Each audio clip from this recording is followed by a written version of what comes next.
우리 함께 인사하겠습니다. 할렐루야. 할렐루야.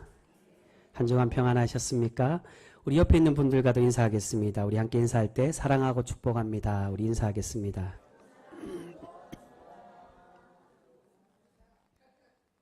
여러분 정말 사랑하시죠?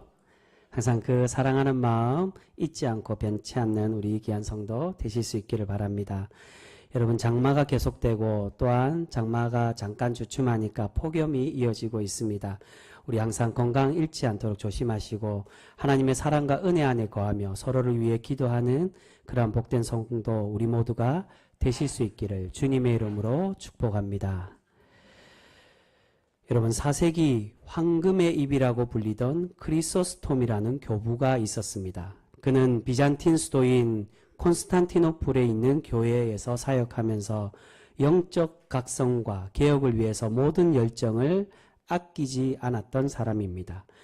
그런데 그의 거친 언변과 지나치게 타협 없는 강직함 때문에 주변에 많은 적이 생기게 되었습니다.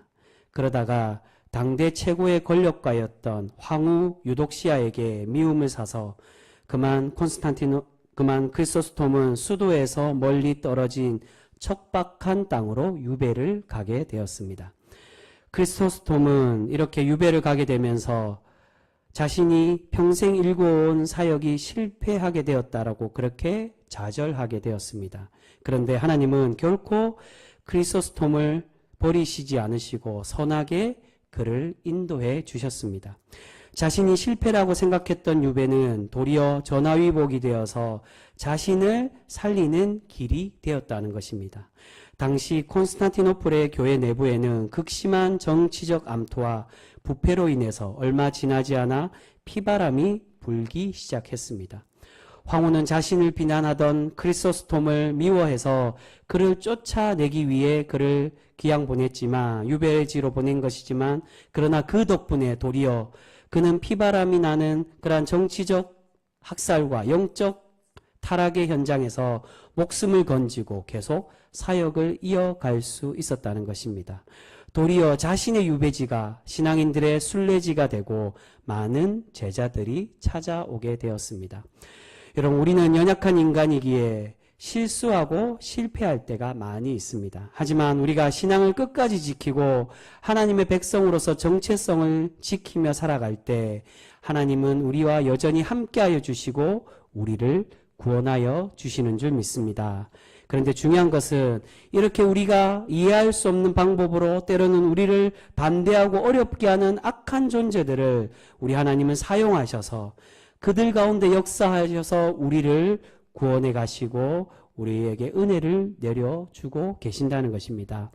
여러분 오늘 다윗은 자신의 동족인 이스라엘 백성들과 전쟁을 해야 되는 그러한 위기에 처하게 되었습니다. 하지만 하나님은 결코 다윗을 버리지 않으시고 여전히 다윗과 함께 하고 계셨음을 오늘 말씀을 통해 우리에게 그렇게 증거해 주고 있습니다. 그래서 하나님은 다윗의 적들을 통해서 다윗이 이스라엘과 싸우지 않고 이 위기를 극복할 수 있도록 그렇게 은혜를 베풀어 주시고 계십니다. 앞에 27장에서 다윗은 계속되는 사울의 추격에 마음이 너무 지쳐서 블레셋 땅 가드의 왕인 아기스에게로 그렇게 투항하게 되었습니다. 그런데 이 선택의 문제가 무엇이었다는 겁니까? 다윗이 하나님께 여쭈어보고 난 이후에 하나님의 뜻대로 결정한 것이 아니라 자신의 생각대로 이 망명을 결정했다는 것입니다. 그래서 27장 우리 함께 나눴을 때 우리가 함께 보신 것처럼 27장 1절에 보시면 다윗이 그의 마음에 생각하기를 라고 그렇게 우리에게 말씀해 주고 있습니다. 자신의 생각대로 지금 이 블레셋 땅에 가는 것을 결정했다는 겁니다. 다윗은 계속되는 사울의 위협에 지쳐서 이제는 자신의 몸과 마음의 평안을 찾기 위해서 하나님의 뜻이 아닌 자신의 뜻대로 적국으로 망명하게 되었던 것입니다. 하나님은 계속 다윗을 이스라엘의 왕으로 세우시기 위해 인도해 주셨습니다. 이전에 아둘람 동굴로 그렇게 도망갔을 때도 하나님은 선지자 갓을 통해서 이곳에 있지 말고 너의 본국의 땅인 유다 땅으로 내려가라고 그렇게 말씀하시며 여전히 다윗이 왕으로서 훈련되고 왕으로서 세워질 수 있도록 그렇게 은혜를 베풀어 주셨습니다. 그런데도 다윗은 인내하지 못하고 자신의 방법으로 살아남기 위해서 블레셋 땅으로 도망을 가게 되었다는 것입니다. 그런데 이 선택으로 다윗은 큰 어려움에 빠지게 되는데 그 어려움은 앞으로 이스라엘의 왕이 되어야 하는데 동족인 이스라엘과 함께 전쟁을 할 수밖에 없는 위기에 놓이게 되었다는 겁니다. 만약 다윗이 정말로 자신의 동족과 싸우게 되고 동족을 죽이는 전쟁에 참여하게 되었다면 어떻게 되었겠습니까? 그는 이스라엘의 왕으로 자격이 박탈되고 영원히 고향으로 돌아가지 못하게 되었을 것입니다. 그런데 오늘 하나님은 이런 어려움에 빠진 다윗을 구원하여 주고 계십니다. 처음 다윗은 가드왕 아기스와 함께 전쟁에 참여하게 되었습니다. 그런데 블레셋의 수령들과 방백들이 함께 참여하러 온 이 다윗이 이 전쟁을 참여하지 않도록 이 다윗을 거부하고 있습니다. 우리 그 말씀 다시 한번 보겠습니다. 4절 말씀입니다. 오늘 우리 함께 읽은 말씀, 우리 4절 말씀 우리 같이 읽겠습니다. 시작. 블레셋 사람들의 방백들이 그에게 노한지라 블레셋 방백들이 그에게 이르되 이 사람을 돌려보내어 왕이 그에게 정하신 그 처소로 가게 하소서. 그는 우리와 함께 싸움에 나가지 못하리니 그가 전장에서 우리의 대적이 될까 하나이다. 그가 무엇으로 그 주와 다시 합하리이까? 이 사람들의 머리로 하지 아니하겠나이까? 아멘. 이유가 무엇이라는 겁니까? 왜 다윗이 우리와 함께 싸우지 못한다라고 말합니까? 다윗이 이스라엘 사람이기 때문에 혹시 전쟁을 하다가 자신들을 블레셋을 배반해서 우리를 공격할 수 있기 때문에 다윗은 우리와 함께 싸우지 못한다는 겁니다. 그러면서 이전에 다윗의 행적에 대해서 다시 거론하며 다윗은 우리에게 이러한 위협이 있는 사람이라고 그렇게 말하고 있습니다. 우리 5절 말씀도 같이 읽겠습니다. 이어 나오는 말씀 5절 말씀입니다. 같이 읽습니다. 시작. 그들이 춤추며 노래하여 이르되 사울이 죽인 자는 천천히요 다윗은 만만이로다 하던 그 다윗이 아니니까 하니. 아멘. 이 노래는 이스라엘 백성들이 다윗의 업적을 노래하던 그러한 시였습니다. 그런데 다윗이 이 노래의 업적을 남긴 전쟁이 어떤 전쟁이었습니까? 바로 자신들인 블레셋을 무찌르고 얻게 된 그러한 노래였다는 겁니다. 자신을 수천명, 자신의 동족을 수천명 죽이고 그렇게 승전가를 백성들이 부르던 그 노래로 그렇게 이를 찬양했던 그 노래와 같이 여전히 다윗은 우리의 위협이 되고 우리를 배신할 수 있는 그러한 사람이라는 것입니다. 이러한 다윗의 이전 행적들로 볼 때 다윗은 우리와 함께 싸울 수 없음을 말합니다. 아기스는 다른 성의 성주들, 수령들의 반대로 어쩔 수 없이 다윗을 돌려보내기로 결정합니다. 그런데 다윗은 이런 아기스의 말에 도리어 화를 내며 자신은 아기스 왕과 함께 싸우겠다고 그렇게 고집을 부리고 있습니다. 우리 그 말씀 보겠습니다. 8절 말씀입니다. 8절 말씀도 같이 읽습니다. 시작. 다윗이 아기스에게 이르되 내가 무엇을 하였나이까?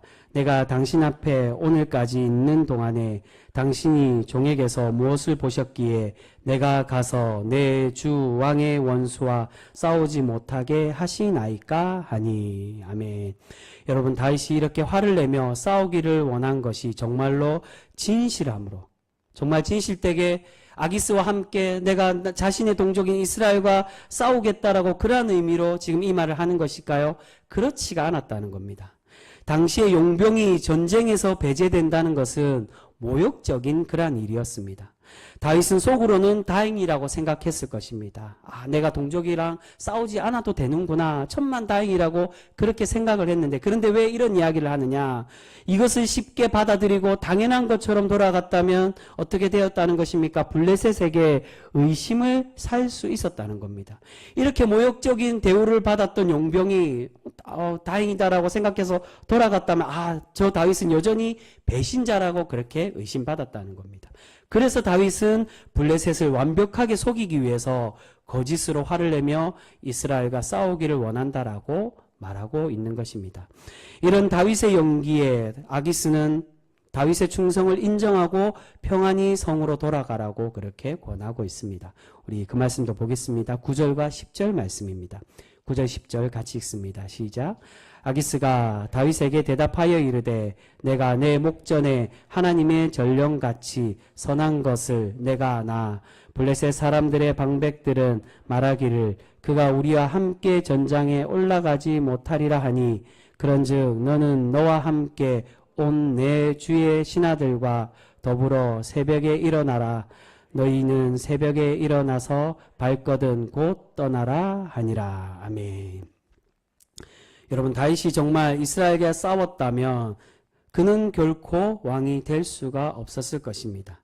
나라의 배신자가 되고 동족을 죽인 사람을 어떻게 왕으로 세울 수가 있었겠습니까?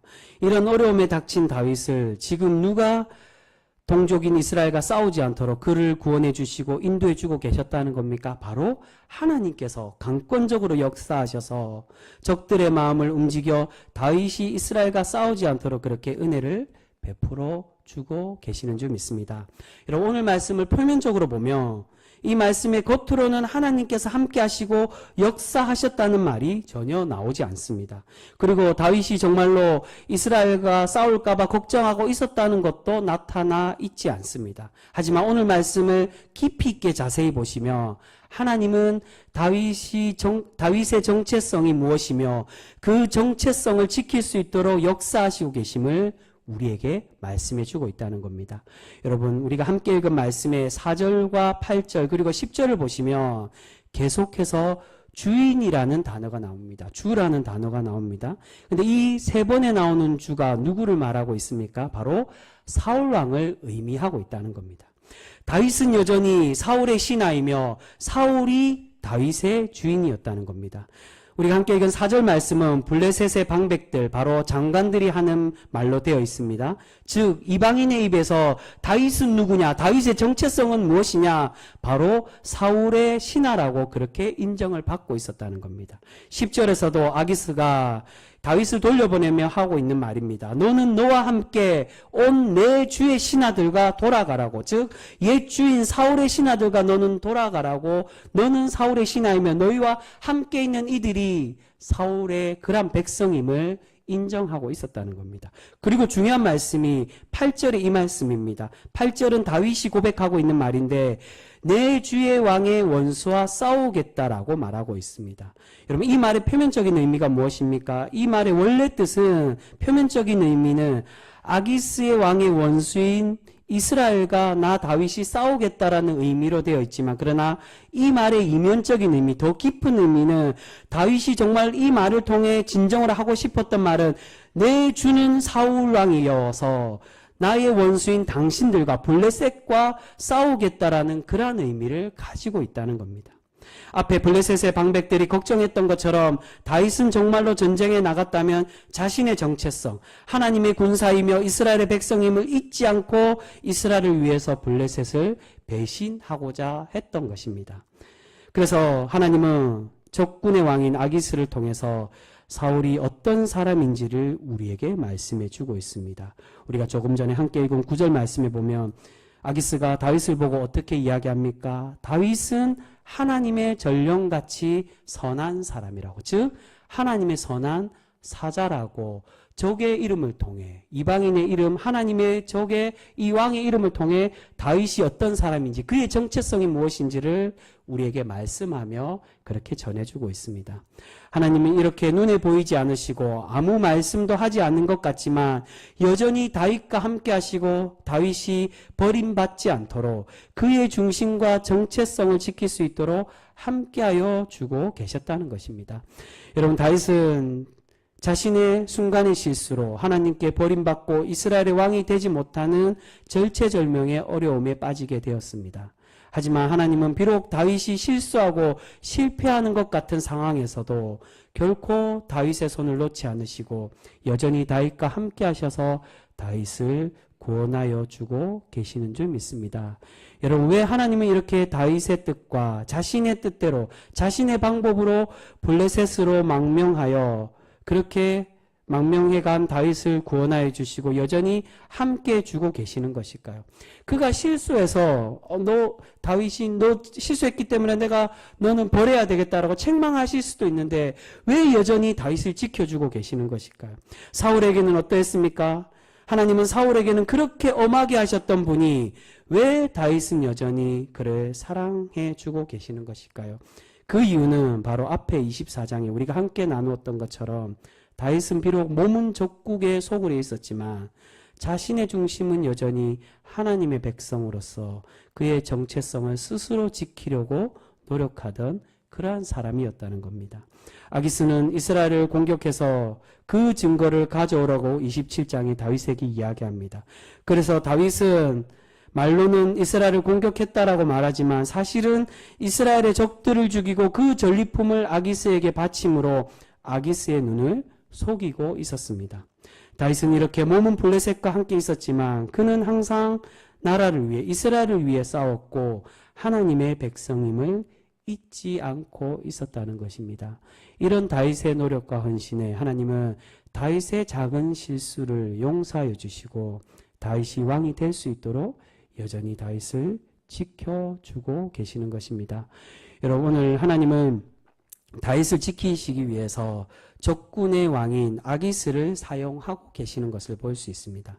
아기스는 다윗을 변호해 주었고 다윗이 무사히 자신의 성으로 돌아갈 수 있도록 그렇게 도와주었습니다. 여러분, 이처럼 하나님의 은혜와 섭리는 오묘하셔서 우리에게도 동일한 은혜를 내려주실 때가 많이 있는 것을 보게 됩니다. 초반에 말씀드린 크리소스톰의 이야기처럼 고난을 주고 나를 공격하는 손을 도리어 바꾸어서 하나님께서 그 손을 바꾸어 사용하셔서 나를 구원하시고 나를 도와주는 손으로 그렇게 사용하실 때가 많이 있다는 것입니다. 여러분, 우리 하나님은 그렇게 우리의 실수와 우리의 어려움들 속에서도 우리를 여전히 버리지 않으시고 우리를 지켜주고 계시는 줄 믿습니다. 그런데 여러분, 오늘 이 말씀에 우리가 주의해야 될 점이 있습니다. 그것이 무엇입니까? 그것은 다윗과 같이 우리가 선택하고 결정한 것이 하나님의 인도하시고 하나님의 은혜 주셔서 이렇게 선한 결과를 얻게 되었다라고 고백을 해야 되는데 교만한 이들은 어떻게 고백하고 생각한다는 겁니까? 내가 선택을 잘해서 이러한 결과가 나왔다고. 내가 옳은 판단을 하고 내가 지혜가 많아서 이런 좋은 결과를 낳았다라고 그렇게 생각하며 고백을 한다는 것입니다. 여러분, 다윗과 동일한 그런 입장의 사람의 그런 경험을 한 사람이 교만한 마음을 가졌다면 어떻게 생각했겠습니까? 하나님의 도움이 아니라 하나님이 여전히 아무 말씀 안 하시고 나에게 음성으로 들려주시지 않기 때문에 내가 선택을 잘했구나. 그래서 내가 이렇게 구원을 받고 나의 동족과 싸우지 않았구나라고 그렇게 생각할 수 있다는 겁니다. 여러분, 오늘 말씀에서 하나님은 직접 나타나시지 않으십니다. 또한 직접 말씀하시지도 않으신다는 겁니다. 하지만 다윗은 나는 여전히 사울의 신하이고 하나님의 백성이라고 그렇게 고백을 하고 있습니다. 그 말은 다윗은 결코 자신이 하나님의 백성이라는 정체성을 잊지 않았고 이 모든 구원과 결과가 하나님께서 주신 것임을 깨닫고 인정하고 있었다는 것입니다. 사랑하는 성도 여러분, 오늘 하나님은 겉으로 나타나시지 않으시지만 여전히 다윗과 함께 하시고 구원의 은혜를 다윗에게 내려주고 계시는 줄 믿습니다. 여러분, 그와 마찬가지로 우리 삶에서도 때로는 하나님께서 기도의 응답을 주시지 않으시고 여전히 어려움이 끊이지 않을 때도 분명히 있습니다. 하지만 우리가 잊지 말아야 될 것은 그러한 순간에도 하나님이 아무런 말씀 없으시고 우리의 기도를 들어주시지 않은 것 같을지라도 우리 하나님은 여전히 아무런 일을 하지 않으신 것이 아니라 여전히 나와 함께 하시고 그 침묵 속에 나의 등 뒤에서 나를 지키시고 나와 여전히 함께 동행하여 주시는 줄 믿습니다. 여러분, 이러한 하나님을 향한 고백을 디트리 보네포 목사님은 그렇게 이야기합니다. 하나님 없이 하나님 앞에 우리가 하나님을 바라봐야 된다라고 말합니다. 하나님 없이 하나님 앞에 우리가 있어야 된다는 건 하나님께서 우리의 삶에 없는 것 같고 눈에 보이지 않지만 하나님이 어떻다는 겁니까? 여전히 우리는 하나님의 뜻에 순종하고 하나님 앞에 살아가야 하며 우리가 그렇게 살아갈 때 하나님께서는 말없이 우리와 함께하여 주고 계심을 우리에게 말씀해 주고 있습니다. 사랑하는 성도 여러분, 우리 하나님은 어떤 순간에도 우리를 놓지 않으시는 분이신 줄 믿습니다. 우리가 때로는 실수하고 넘어지는 순간에도 우리가 악한 존재들로 인해 고통 속에 있을지라도 우리 하나님은 그들을 역전시키셔서 그들을 사용하여 우리를 구원하시고 우리를 회복해 주시는 줄 믿습니다. 여러분, 로마서 11장에 보시면 하나님의 선택은 결코 실수가 없다라고 그렇게 말씀합니다. 거기서 실수가 없단 말은 우리 번역에는 실수라고 말하지만 하나님은 결코 버리시거나 포기하시지 않으신다라고 말합니다. 이스라엘을 향한 말을 우리에게 주고 계십니다. 이스라엘이 율법으로 하나님께 구원에 실패하고 탈락되었지만 남은 자로서 신앙을 지키고 끝까지 하나님을 향해 바라보는 그 신앙의 남은 자, 처음에 장자되었던 이스라엘 백성들이 남은 자로서 신앙을 지킬 때 하나님은 결코 실수하지 않으시는 하나님이시기에 그들을 버리지 않으시고 그들이 구원받을 수 있도록 돌아오도록 은혜를 베풀어 주고 계신다는 겁니다. 여러분, 우리가 다윗과 같은 실수가 있을 수 있습니다. 그러나 결코 하나님은 다윗을 끝까지 지켜주셨던 것처럼 우리와 여전히 영원토록 함께하여 주시는 줄 믿습니다. 여러분, 그런 하나님의 은혜에 우리가 항상 감사하며 겸손히 이것이 내가 선택을 잘해서 내가 이런 결과를 낳았구나라고 교만하는 것이 아니라 겸손히 그 뜻에 순종하며 하나님의 은혜임을 날마다 감사하고 기뻐하며 살아가실 수 있는 그런 귀한 복된 성도 우리 모두가 되실 수 있기를 주님의 이름으로 축복합니다. 기도하겠습니다.